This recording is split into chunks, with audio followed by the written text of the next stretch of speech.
ভয়াবহ সড়ক দুর্ঘটনায় প্রাণ হারানো পঞ্চায়েত সমিতির শিক্ষা কর্মাধ্যক্ষ তথা আইনজীবী নরেন্দ্রনাথ সাহার পরিবারের পাশে দাঁড়ালেন রাজ্যসভার সাংসদ মৌসুম বেনজির নূর।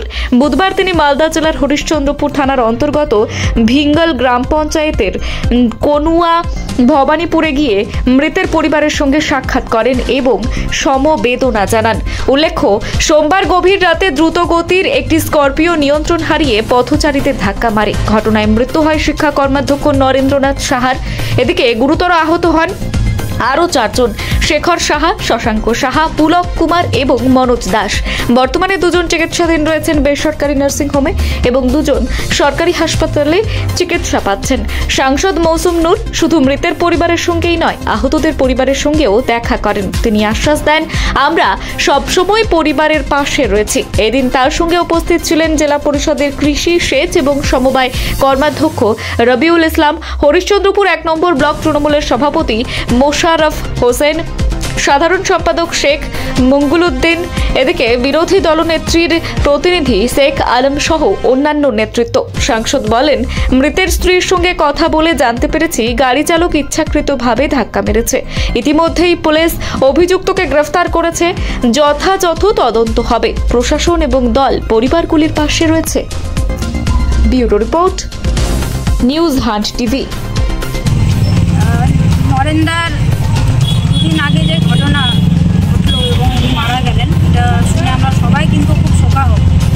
এবং এই ধরনের যা পুরো ব্যাপারটা শুনলাম যে বন্ধুদের মধ্যেই এরকম করে তারপর ওনাকে চক্রান্ত করে মারা হয়েছে, মৃত্যু হয়েছে, পুরো বিষয়টা শুনে আমরা সবাই কিন্তু খুব শোকাহত। এবং সেই কারণেই আমরা এসেছি, ওনার বাড়িতে এসেছি, ওনার মিসেসের সঙ্গে আমরা দেখা করলাম, পরিবারের সদস্যদের সঙ্গে কথা বললাম এবং সবারই একটাই বক্তব্য যে যেনারা ঘটিয়েছেন উপযুক্ত শাস্তি পাওয়া দরকার। এবং এটা আমরাও বুঝতে পারছি যে এটা একটা ব্যক্তির কিন্তু বিষয় শুধু মনে হচ্ছে, একটা কনস্পিরেসি মনে হচ্ছে, একটা প্ল্যানিং মনে হচ্ছে। তো পুলিশ তো উনি তো নিজেই সারেন্ডার করেছেন, পুলিশ হেফাজতে উনি আছেন। পুলিশ নিশ্চয়ই তদন্ত করে দেখবে যে অ্যাকচুয়ালি ঘটনাটা কী এবং আরও কেউ ইনভলভ আছে কি না। এবং আমরা চাইছি যে উপযুক্ত শাস্তি হোক। এবং আমি নিজেও এসপি সাহেবের সঙ্গে কথা বলবো এবং দরকার পড়লে আমাদের মন্ত্রীর সঙ্গে কথা বলবো যে ওনার বিরুদ্ধে যাতে কড়া ব্যবস্থা নেওয়া। ঘটনায় আরও 2 জন তৃণমূল নেতা, দাপুটের তৃণমূল নেতা, তারাও জখম হয়েছে। তো তাদের পরিবারের সঙ্গে কথা বলেছি।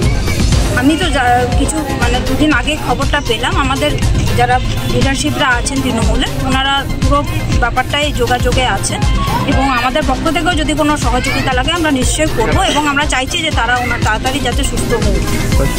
রাজ্য সরকার অবশ্যই পরিবারের পাশে আছে, কিন্তু আমরা এটা রাজনীতির ঊর্ধ্বে আজকে এসেছি। কারণ ওনার নরেন্দারকে তা আমরা আগে থেকেই চিনতাম, একসঙ্গে আমরা কাজ করেছি। এবং এটা এমন একটা ঘটনা, এটা সমাজের কাছে কিন্তু একটা কালি।